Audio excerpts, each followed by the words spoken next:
Ito na ngayon napanood natin mga kapares, kaya bumili rin ako ng isang buong manok at hiniwa-hiwa ko lang ng ganito yan. First time ko lang din tong lulutuin, kaya samahan nyo po ako, baka magustuhan nyo rin. Matapos kong maparte-parte yan ng ganito, ay set aside ko muna yan at lalagay ko yan sa isang malinis na bowl at maglalagay po tayo dyan ng toyo at pati na rin ng oyster sauce. At maglalagay din po tayo dyan ng pamintang durog. At maglalagay din po tayo dyan ng kalamansi. Pwede rin pong lemon kung meron po kayo. Mamarinate lang po natin yan. Pagkatapos haluin natin yan ng ganito.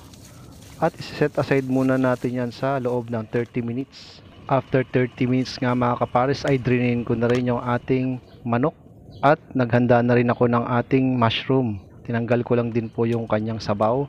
At sa mainit na kawali ay nagprito na rin ako ng ating manok. Yan, ganyan lang po ang ginawa natin sa pagpiprito. At kapag ganito na nga siya mga kapares ay iset aside na muna natin siya. At dito na rin sa kawali ay sinangag lang natin yung ating bawang na ilalagay din natin yan maya maya.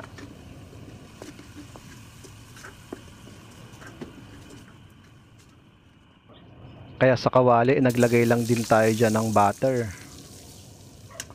Pagkatapos nilagay na rin natin yung ating bawang.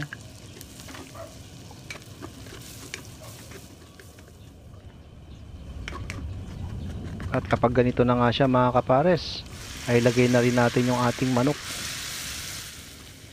At pagkatapos ilagay na rin natin yung sabaw ng ating mushroom. Pati na rin yung pinagbabara natin sa manok. At pagkatapos naglagay din tayo dyan ng chicken cubes. Pati na rin yung mushroom nilagay na natin.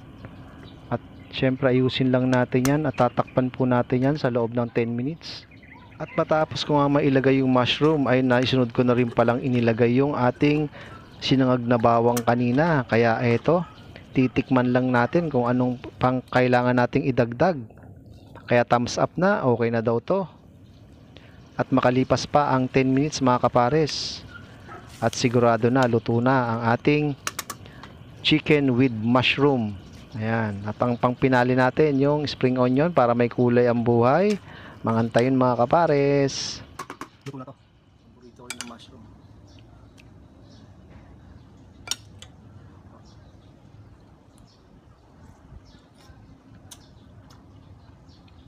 Masim-masim. Ang bango na amoy.